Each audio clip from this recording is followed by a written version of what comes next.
Что не небесная, превышая небесных сил, нетворное сияние. Радуйся, невесто не небесная, ликов девичьих радостей. И ангелов превесная.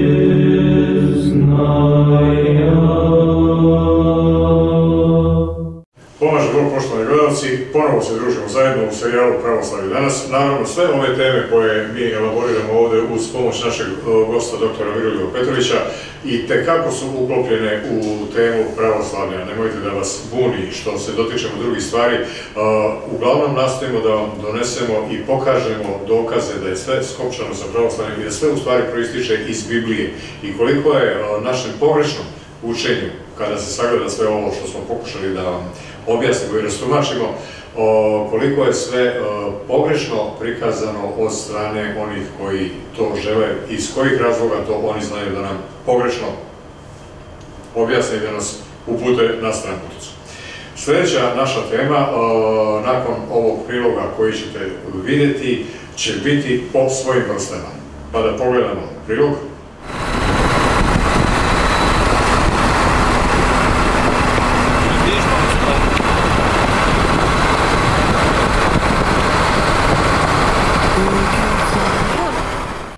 Evo, nakon ovog video priloga imali ste priliku da vidite, odnosno u njemu ste mogli da pogledate da ima neko ko od gore gleda sve. To su i stihovi Đorđa Balaševića, ali mogli ste da vidite jednu ilustraciju kako priroda, kaže moj pobratim Stojan, a doktor se slaže sa tim, u razgovoru je tako i rekao, ne postoji ništa slučajno. Sve je neko smislio i osmislio i sve je sa Božijim promislom.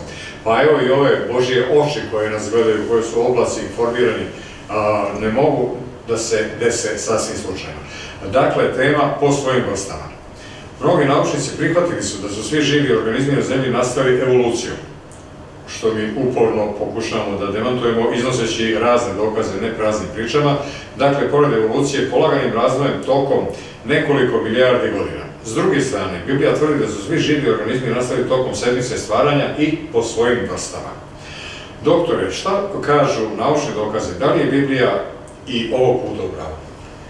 Pa, mi opet možemo da pogledamo kakve su činjenice i da vidimo da li je Biblija u pravu ili je Biblija pogrešna.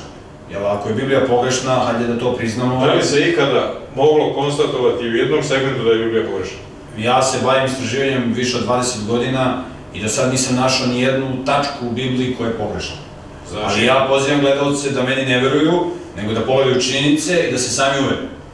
Znate, ja sam do pre 23 godine bio ateista, nisam verovao u Boga, nisam znao za Boga, učio sam, odrastao sam u komunističkom okruženju i onda sam se susreo sa činjenicama, video sam dokaze i promenio sam svoj stav.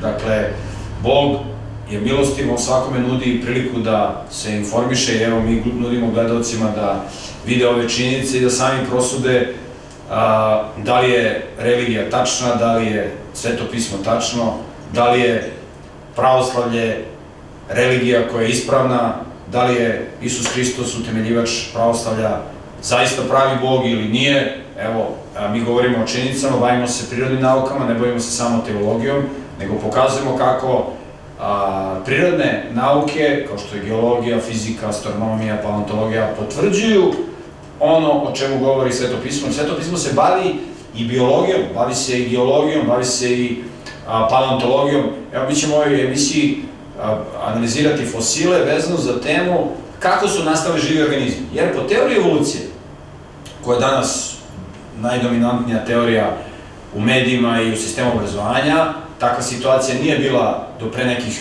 100 godina, 150. Svi naučnici su tada tvrdili da postoji tvorac i da se tvorac otkrio ljudima u knjizi koja se zove Sveto pismo ili Biblija, gde je dao informacije o tome kako je nastao svet, a onda je dao informacije o tome kako bi trebali da živimo i kako da se hranimo i kako da se ženimo i da vaspitamo porodicu i da uređujemo državu i tako dalje i tako dalje. I vidimo da su naši slavni preci, pogledajte car Dušan, on je, kad pogledate Dušanov zakonik, on je kopirao Sveto pismo. To su zakoni, Dušanov zakonik je skoro identičan zakonik iz Svetog pisma. I zato je srpska država tada je bila i najveća, dok se držala Boga i onoga što je Bog dao, dakle, Božjih zakona. I kada čitamo ateističku literaturu, ono što se danas reklamira u medijima, oni tvrde da je život na zemlji nastao polagano, milijardama godina.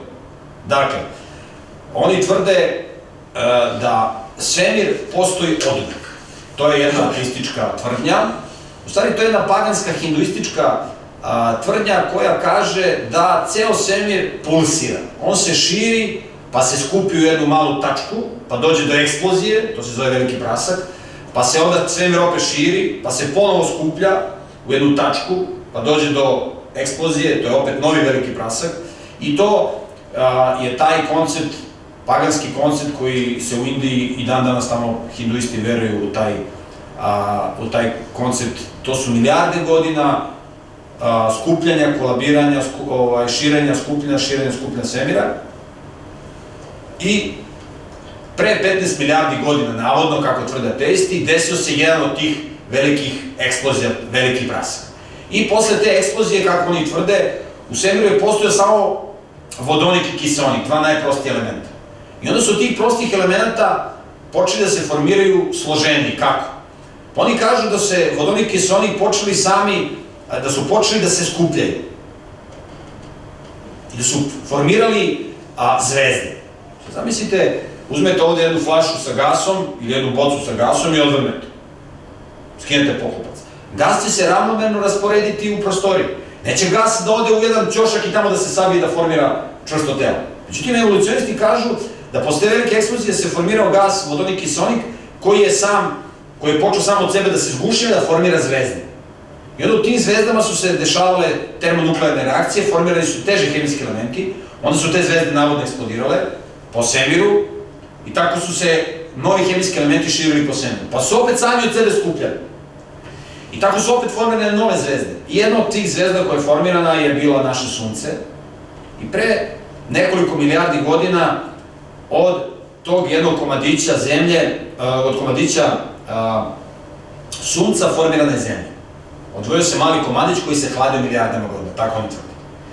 I onda, tu na toj zemlji koja se hladila, bili su okeani. I u tom okeanu je navodno nastao prvi jednoćelijski organizam sam od sebe. Od nežive materije je formiran prvi jednoćelijski organizam. Pazite, tu ono postoji problem u nauci. Jer postoji nauka koja se zove biologija, nauka o životu. Jedan od glavnih zakona u biologiji glasi: živo nastaje samo od živog. To vidite svuda u prirodi. Psi nastaje od pasa, konj od konja, bakterije od bakterija, mačke od mačaka. Ne može od neživog da nastane živo. To je nemoguće biološki. Oni tvrde da je u okeanu od neživog nastalo živo. I nastali su jednoćelijski organizmi, navodno te prve bakterije. I onda su se te bakterije, navodno, one su evoluirale, one su se transformisale. Od bakterije su nastali prvi višećelijski organizmi, neki crvi. Pa su se ti crvi pretvorili u ribe, prve kičmenjake. Bile su prvo ribe neke bez kičme, pa posle ribe sa kičmom, kako oni tvrde. Pa su onda te ribe navodno prohodale. Izašle su na kopno, neke ribe su ostale u vodi, neke su ribe prohodale i nastali su kopneni organizmi. Prvi kopneni organizmi vodozemci. Pa proletele, pa tako. Pa su onda od tog vodozemaca su nastali gmizavci. Pa od gmizavaca su nastali sisari i ptice. Pa od nekih sisara su nastali najsloženiji takozvani placentalni sisari u koju mi spadamo, između ostalog, mi smo kruna placentalnih sisara, nastoje čovjek. I sada, to je teorija evolucije. Milijarde godina polako se razvija život. Od jednoćelijskog organizma, od velikog praska, od velike eksplozije u svemire nastali smo mi. Pazite, jednoćelijski organizam u okeanu je milijardama puta složeniji sistem nego ova kamera koja nas sad snima. Da li je moguće da kamera nastane sama od sebe? To nije moguće. A jednoćelijski organizam je još teže da nastane, jer to je mnogo složeniji sistem nego ova kamera. Međutim, oni tvrde da je to nastalo samo od sebe. Sa druge strane, Sveto pismo kaže da su svi organizmi stvoreni pre 6000 godina, tokom sedmice stvaranja, Bog ih je stvorio po odvojenim tipovima. U našem prevodu kaže po svojim vrstama. U originalnom hebrejskom tekstu kaže po svojim tipovima, hebrejski min. Znači, Bog je stvorio nekoliko tipova, konja, krava, slonova, i oni su se ukrštili između sebe i formili su današnje rase, odnosno današnje vrste konja, pasa, mačaka i tako da. I sad, ako je tačno ono što kaže Sveto pismo, da su svi organizmi stvoreni odvojeno, po tipovima, psi, konji, mačke, ptice, onda nema prelaznih formi, nema neki polu riba, polu vodozemac, polu majmun, polu čovjek. To onda nema. Ali ako se desila evolucija, ako su organizmi polako evoluirali, onda mi treba da nađemo među ostacima izumrlih organizama. Da nađemo te takozvane prelazne forme. Da vidimo, aha, vidite ovaj organizam, on je polu riba, polu gmizavac. Evo dokaza evolucije. Ili među živim, ili među uginulim koji su živjeli u istoriji. I sada hajde mi da pogledamo među fosilima da li je Biblija tačna i ovoga puta, ili nije. Da li su svi organizmi, da li postoje prelazne forme. I sada vi kad pogledate jednoćelijski organizam, nigde nemate nikakve dokaze za neku životinju da je postojala ili da danas postoji koja je nešto polu bakterija, polu crv. To ne postoji. Pa neku životinju koja je pola crv, polu riba. To ne postoji. Jedan od najsmešnijih meni primjera jeste, kao što ćemo vidjeti na ovom sledećem slajdu, na ovom prvom slajdu u ovoj emisiji, primer ribe za koju evolucionisti tvrde da je prohodala. To je riba koja se zove šakoperka. Navodno nju su prozvali oni šakoperka, navodno njena peraja imaju kosti u obliku šake, pa su oni nazvali šakoperka. Nema tu nikakve šake, ali oni su to tako nazvali da bi to lepše zvučilo u njihovoj ateističkoj teoriji. I navodno ta riba je živala u nekim plitkim jezerima. I ta jezera su se isušivala, tvrde evolucionisti. I sad je tu postala suša i ove jadne ribe nisu imale kud, ili će da pocrkaju u tom plitkim jezerima koja su se isušivala, ili će da prohodaju, da se adaptiraju da žive na kopnu. Pazite, znate kakve tu transformacije treba se desiti? Ribe dišu na škrbi. Sa njima treba se razviju pluća, morate. Treba da im se transformišu peraje u noge. I navodno su one, nisu imale kud, one su prohodale. I evo, na ovom slajdu dole vidimo tog prvog vodozemca koji se zove Ihtiostega, koji je nastao od te ribe šakoperke. I evolucionisti su kazali, znate, ova riba šakoperka je živjela pre 70 miliona godina i ona je prohodala, nje danas više nema. Inače da, evo imamo tu neke fosile šakoperki. Međutim, pre par decenija kod Madagaskara pecaroši upecaju ovu šakoperku. Evo na sledećem slajdu možemo da vidimo tu upecanu šakoperku. I kada su je upecali, naučnici su rekli, evo je šakoperka, ovde sa desne strane vidimo njen fosil, sad ćemo da izvršimo analizu ove ribe i da vidimo dokaze evoluciju. I uzeli oni secirali ribu, analizirali peraja. Prava pravcata riba. Nema ni govora o tome da ova riba može da hoda. Da ima bilo kakve naznake da ona može da bude nekakva prelazna forma između riba i vodozemaca. Takođe je vrlo interesantno, navešćemo samo neke od najupečatljivijih primjera. Te ribe kad su prohodale, od njih su nastali gmizavci. I sada znate, postoje takozvani leteći gmizavci. Postojali su u istoriji, mi ih zovemo u mnoge legende ih spominju kao zmajeve, te gmizavce, i mi danas među fosilima pronalazimo te leteće gmizavce. Imali su raspon krila po nekoliko metara. Kako su ti gmizavci nastali? I sad pogledajte šta kaže teorija evolucije. Mi sa aspekta Biblije nemamo problem. Bog ih je sve stvorio podvojnim tipovima. Tvorac stvori leteće gmizavce, kopne gmizavce, vodene gmizavce, nikakav problem nije. Međutim, evolucionisti koji se trude da negiraju postojanje Boga, oni su izmislili sledeću teoriju. Evo, pogledat ćemo sledeći slajd. Oni tvrde da je postoji jedan mali gmizavac koji se zvao Saltoposuchus. Evo, ovde ga vidimo. Sad, pazite šta se njemu desilo. Pogledajte kako on ima male ručice. On ima male ručice i male prstiće.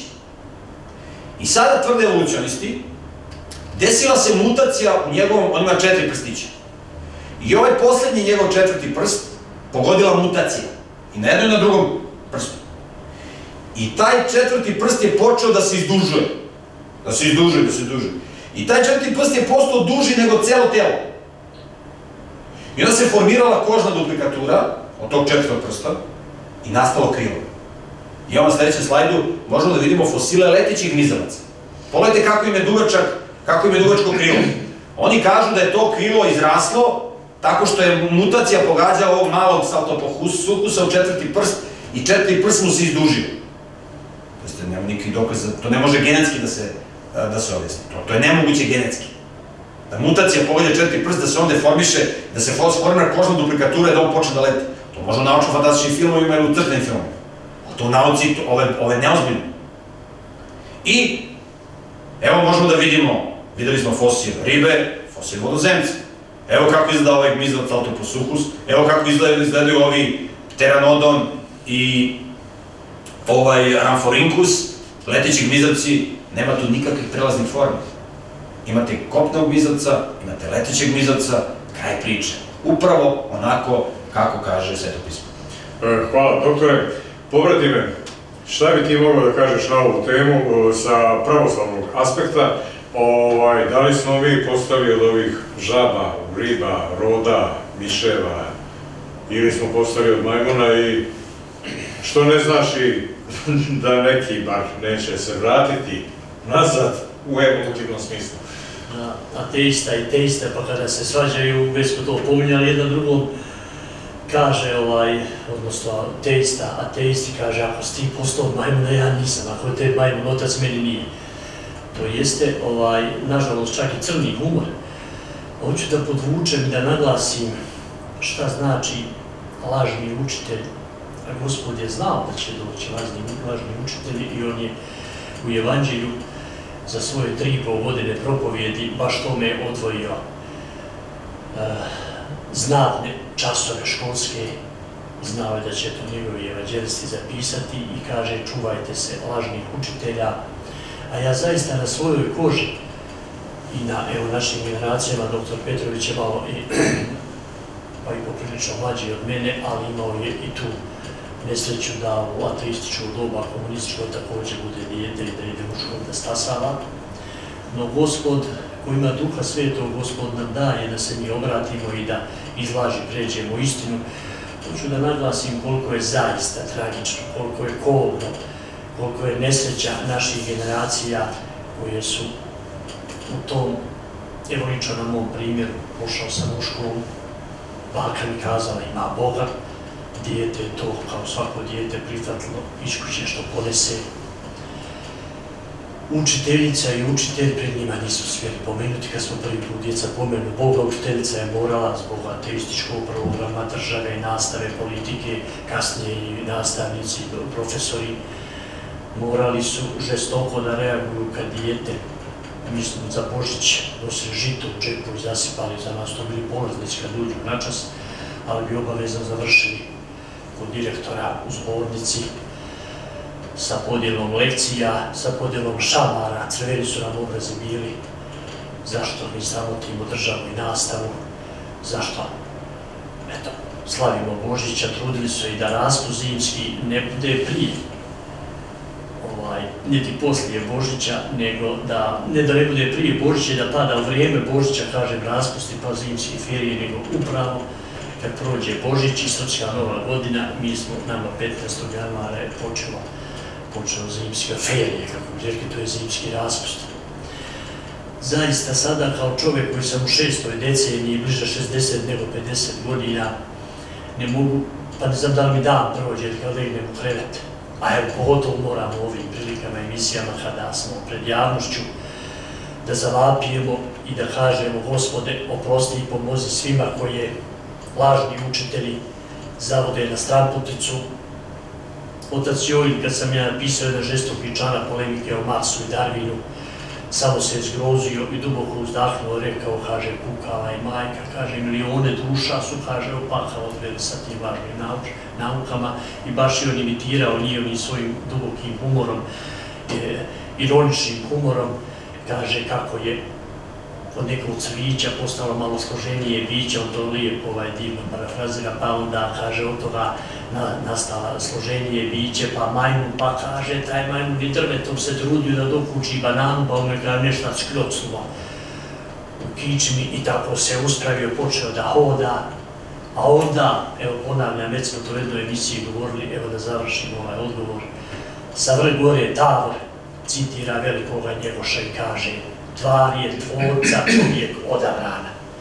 Znači, kruna stvaranja Božijega jeste čovjek, ljudsko biće, odabrano biće po Bogu kome je data zemlja na upravu, ali da se drži Božijeg zakona. Ako se ne držimo Božijeg zakona, onda smo satanini, prelešćeni učenici i najgore što izgovora na sudu biti neće, jer Gospod zna da je na vrijeme on žrtvovao sebe, svoju krv prolio i muke podnio i dao nam nauku njegovu, a za one druge koji neće da prihvate njegovu istinu o stvaranju svijeta, o spasenju svijeta, zaista hoće li neko moći da kaže: Gospode, pa oprosti, ja nisam znao, jer Gospod zna da smo svi koji smo se potrudili i mogli da usvojimo i primimo njegovu nauku.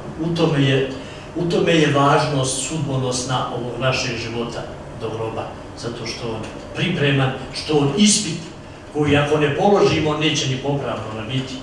U tome je ozbiljnost situacije i ja molim i vapijem, ako jednu dušu danas s ovom emisijom, a nadam se sluša nas milioni gledalaca, povratimo i spasimo, to je ne 100 izgubljena ovca, nego puno više od toga. Onome ko doprinese obraćenju duše da živi po Hristu, da se pokaje i da se spasi, Gospod pokriva mnoštvo grijeha, a svi imamo grijeha sem Gospoda Hrista. A dupli taj dobitak, znači najmanje dupli, jeste taj što ta izgubljena ovca postaje bludni sin koji se pokajao i sa radošću čovari nosi tu ovcu. Nebo se, kaže, jađevi raduju svakoj nađenoj ovci. Potrudimo se da budemo i nađena ovca i da postanemo i sami pastiri nekome. Evo se citirat ću od Svetova Sava našeg koji kaže: budite tvorci riječi, a ne puki ponavljači. Dakle, dobro je naučiti evanđelje i sve, ali on od nas traži, nam je Gospod dao govorni aparat i jezik i um, da i mi budemo tvorci riječi koje su u skladu sa Bogom i Božijom naukom. Znači, ako i molitve ponavljamo, stari sveti otaca naše liturgijske, treba da imamo neku svoju ličnu molitvu, jer to je dokaz da smo mi originalno zapečatili svoju vjeru i da se ne damo sa Hristovog puta makriti. Hvala, povratime. Evo, kao što ste imali prilike da čujete i iz ovoga što je Stojan rekao i iz ovoga što je doktor sada rekao, od sitnih bića i nekih svelića postadoše na svijetu sva ostala bića. Evo, pesmice. Evo pesmice. No, da se mi vratimo našoj temi po svojim vrstama. Doktore, šta je sa čuvenim fosilom Archaeopteryxa, koga evolucionisti stalno pominju kao dokaz za evoluciju? Pa jedan od najčešće pominjanih navodnih dokaza za prelaznu formu jeste dokaz ptice koja je pronađena u Nemačkoj, u Solnhofenu. Tu je pronađena jato ptica i evo na ovom slajdu možemo da vidimo jedan od tih fosila te čuvene ptice Archaeopteryx, za koju evolucionisti tvrde da predstavlja dokaz između gmizavca i ptice. Navodno, ptice su nastale tako što su neki gušteri, neka vrsta gmizavaca su počeli da lete. Navodno, oni su pokušavali prvo ti gmizavci da skaču sa grane na granu, sa drveta na drvo, i onda su tako polako razvijali svoja krila i tako su nastali, vremenom su počeli da im se formira perje i tako dalje, i oni su navodno počeli da lete, i onda su ovaj fosil, ovu pticu Archaeopteryx su najčešće koristili i još uvek se koristi u udžbenicima u školama ateističkim i na ateističkim fakultetima kao dokaz za evoluciju. Navodno, ova ptica Archaeopteryx je dokaz, je životinja koja je polugmizavac, poluptica. Ovo je najpoznatiji primer ovaj Archaeopteryx. Zašto? Pa oni kažu ovako, evo vidite, ova ptica, ovaj poluptica, polugmizavac ima kandže na krilima. I zaista na krilima ove ptice se nalaze kandže. I oni kažu, evo vidite, to je gmizavačka osobina. Gmizavci imaju kandže. Takođe, u zubima ove ptice vide se zubi. Kaže, to je dokaz za gmizavačku osobinu. Međutim, pošto ovaj organizam ima i perje, to je dokaz da je ptica. Znači, ima gmizavačke osobine, ima osobine ptice. I oni kažu, evo vidite, to je polugmizavac, poluptica. Međutim, Kao navodno ova ptica je bila, ovaj organizam je bio slab letač, on je slabo letao, on se mučio da poleti zato što se pretvarao iz gmizavca u pticu, pa još nije mogao da lepo leti. Međutim, kada vi analizirate ovu životinju, to što ova ptica ima kandže na krilima, to nije nikakav dokaz da je to neka gmizavačka osobina. Vi danas imate organizme, ptice koje imaju kandže na krilima. Naprimjer, noj ima kandže na krilima. On je ptica. Nema tu nikakav polugmizavac, poluptica. Imate jednu drugu pticu koja se zove turako, koja takođe ima kandže na svojim krilima. Prava pravcata ptica. To što Archaeopteryx ima zube u kljunu, mi imamo u fosilnom zapisu dokaze da su i neke druge ptice nekada imala zube, danas nema ptica koje imaju zube, ali u istoriji su postojali i mnoge druge ptice koje su imale zube, kao što je Archaeornis, Hesperornis, to su ptice koje su imale zube. Tako da to što neka ptica ima zube, a neka neme, imate sisare koji imaju zube, neke sisare koji nemaju zube, imate gmizavce koji imaju zube i gmizavce koji nemaju zube, imate ptice koji imaju zube, ptice koje nemaju zube. To što neka ptica ima zube, to nije dokaz da je ona polugmizavac. Izvinjavam se, dokaz je samo da je jedan tvorac, jednom i drugom i trećem. Naravno, znači nema tu nikakvih praznih forma. To što oni kažu da ova ptica je bila slab letač, evo na sledećem slajdu možemo da pogledamo pero Archaeopteryxa. To je asimetrično pero, pero dobrih letača. Znate kako je pero kokoške, ćurke? To je simetrično pero u odnosu na glavnu srednju cepčicu. Simetrično.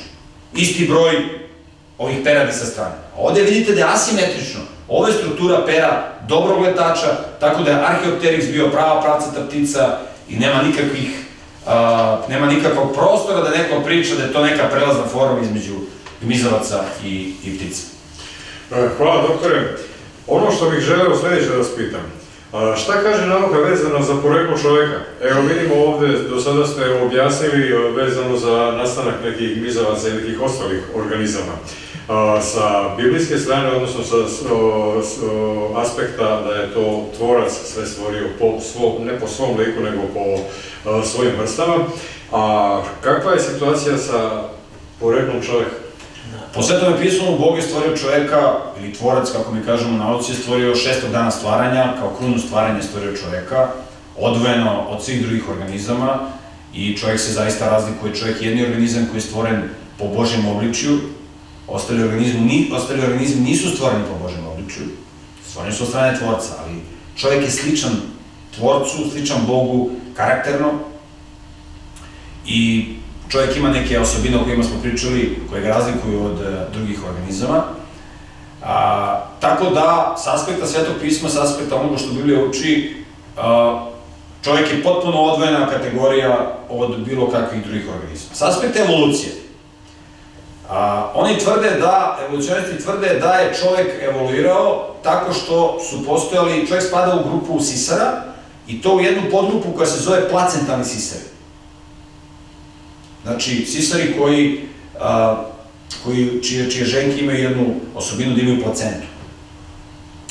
I sada, ti placentalni sisari, čovjek među tim placentalnim sisarima predstavlja najsavršenijeg placentalnog sisara, kako oni kažu, i čovjek je nastao od najprimitivnijeg placentalnog sisara. Dakle, čovjekov najbliži predak je najprimitivniji placentalni sisar, a najprimitivniji placentalni sisar, kao što ćemo vidjeti na sledećem slajdu, su organizmi koji se zovu bubojedi ili insektivora. Dakle, evo vidimo bubojeda, najprimitivnije, kako ga oni zovu, placentalnog sisara, nije on uopšte primitivan, on je stvoren kao i drugi organizmi za određenu svrhu u prirodi.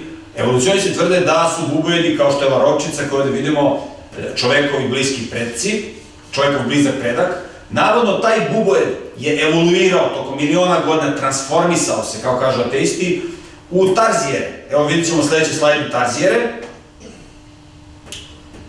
Ovi tarzijeri su dalje evoluirali, kako tvrde evolucionisti na sledećem slajdu, u lemure. To su naši još bliži predci po teoriji evolucije, po ateističkom konceptu. A ovi lemuri su evoluirali u majmune, evo na sledećem slajdu, koji su nama najbliži predci. Naravno, u fosilnom zapisu nema nikakvih dokaza za ovo. Najčešće korišćeni dokaz, fosilni dokaz koji evolucionisti iznose za navodno majmunoliko poreklo čoveka, jeste fosil, evo vidjet ćemo sledeći slajdu, fosil koji je dobio ime Lucy. Dobio je ime Lucy po pesmi grupe Beatlesi, pesmi Lucy, koja... Lucy in the Sky, da. Tako, u pitanju je pesma koja veliča Lucifera, odnosno Sotonu, i oni su ovom fosilu dali ime Lucy po Luciferu. Ovde kod ovog fosila imamo samo 40% očovanog skeleta. Pazite, kako na osnovu 40% očovanog skeleta vi možete da tvrdite da je čovek nastao od nekog majmunolikog organizma? Kako? Mislim, to je zaista drsko. Pogledajte na sledećem slajdu kako su evolucionisti na osnovu 40% tog skeleta rekonstruisali te čovekove majmunolike pretke. Pogledajte.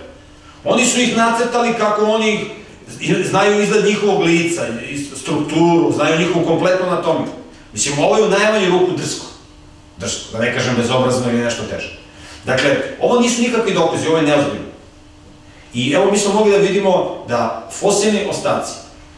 Lucy je bio neki izumrli majmun, nije on nikakav Lucy, u pitanju neki izumrli majmun, nema tu nikakve prelazne forme između čoveka i majmuna. Dakle, videli smo da fosili, ne samo vezano za poreklo čoveka, nego za poreklo svih živih organizama, potvrđuju ono o čemu govori Sveto pismo, a to je da su svi živi sistemi na planeti Zemlji stvoreni po svojim vrstama, po svojim tipovima, upravo onako kako kaže Sveto pismo ili Biblija.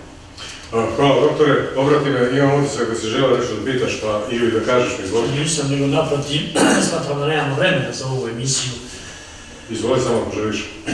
Pa evo, kažem mi, evo iz minuta u minut napredujemo sa naukom i dokazima i mislim, ako se neko ogluši i na ovaj naš vapa i na želju da otvorimo olov na teške očne kapke onima kojima su zatvoreni lažnim učiteljima i lažnim naukama. Mi evo čitav serijal emisija, hvala Bogu, i moram samo da blagodarim prije svega Gospodu i svetima koji nam daju i vremena i zdravlja i snage da činimo, mislim, jedan zaista sudbonosan posao u današnje vrijeme, da vršimo misiju koja ima za cilj upravo istinu, dakle, ni po babu, ni po stričevima, nego samo onako kako se može sa zdravim razumom, celomudreno, crkveno-slovenski rečeno, sve pojasniti i dokazati ko želi i ko teži nauci i ko teži spasenju. Znači, ja sam srećan što imam ove emisije i ovo je blago koje je veće od svakog blaga na zemlji, a to je otvaranje oči zabludjelima, to je spašavanje ljudskih duša i naravno kako radimo na spašavanju duša bližnjih, tako i svoje lično. Hvala, obrati me. Doktore, evo za kraj da vas pitam nešto. Malo pre smo vidjeli ovaj skelet Lucy, rekli ste da je to 40% od skeleta nekog tamo bića koje vi koriste kao dokaz u tom prelaznom dobu od majmuna ka čoveku i tako dalje. Ja se sjećam dok sam išao u školu, pa smo učili tada u to vreme najpoznatiji, bar sa naših krajeva, nekih prelaznih periodi, nekih kratninskih čovjek, pa su nam pokazivali kako izgleda njegova lobanja, upoređivali sa lobanjom savremenog čovjeka. Kakva je situacija tu? Šta žele da pokažu? Zašto je razlika između tog, recimo, neandertalca, što spomenu brat Stojan, ili tog kratinca i, recimo, lobanja današnjeg čovjeka? Pa, sami evolucionisti koji su iskreni priznaju da su to bili pravi ljudi, nema to nikakvih prelaznih formi. Jedan poznati američki evolucionista je kazao tom neandertalcu da ste dali odelo i kravatu i sako i košulje, ste ga pustili na ulice Njujorka, niko na njega ne bi obraćao pažnju, on bi izgledao kao svi drugi ljudi. Dakle, postali su neki ljudi koji su živjeli u prošlosti, čiji su skeleti pronađeni, koji su bolovali od rahitisa, koji su išli malo pogureno, ali to nije nikakav dokaz što je neko bolovao od rahitisa, da je on neki majmunoliki predak koji liče na majmuna, koji je išao pogrbljeno i tako dalje. Tako da,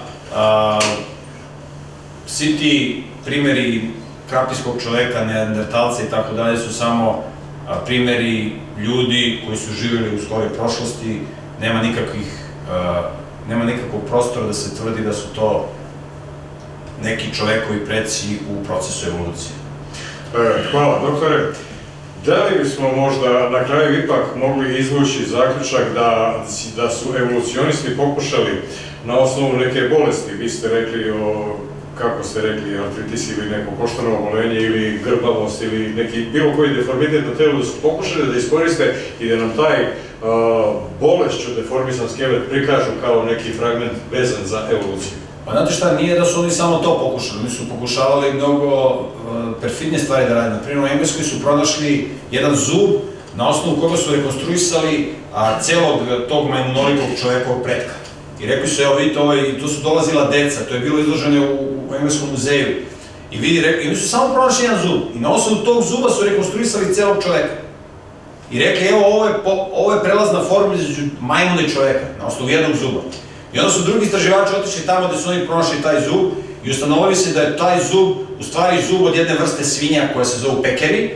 I oni su na osnovu zuba izumrle svinje tvrdili da imaju dokaz da je čovjek nastao od majmuna. I napravili su rekonstrukciju da vidite ljudi, postoje slike na internetu, možete da vidite, to je dugo izlagano, to je jedna od najvećih prevara. Bilo je i drugih prevara koji su evolucionisti iznosili, tako da, znate, ljudi koji žele da žive nemoralno, njima je potrebna zabluda sa kojom će da umiruju svoju nečistu savest. I zato je njima potrebna teorija evolucije.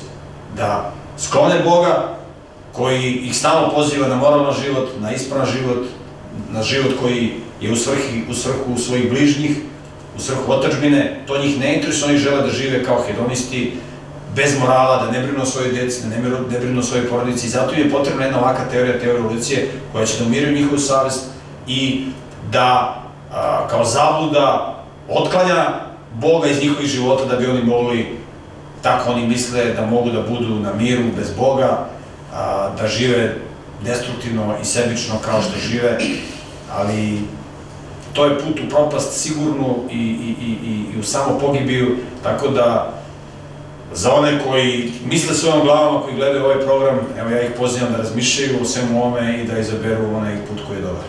Hvala doktore, evo dragi gledalci, čuli ste upravo sad pre minut, dva, da od zuba svinje može da se napravi čovek, znači ne moramo da budemo i da razmišljamo uopšte da li smo postali od zuba svinje ili od majmuna ili od neke krtice, rovčice, kako doktor to reče. Najvažnije je držati se onoga što je pravo stanje i pravoslavlje kako propoveda i kako u stvari zapoveda tvorac sve ovog što postoji na kugli zemaljskoj, računajući i nas. Bilo je ovo još jedno izdanje emisije serijala Pravoslavlje danas. Ako smo vam bar donekle otvorili oči, veoma nam je drago, a vi naravno budite i dalje uz vašu Duga Svat televiziju i ne menjajte program. Živjeli i zbog.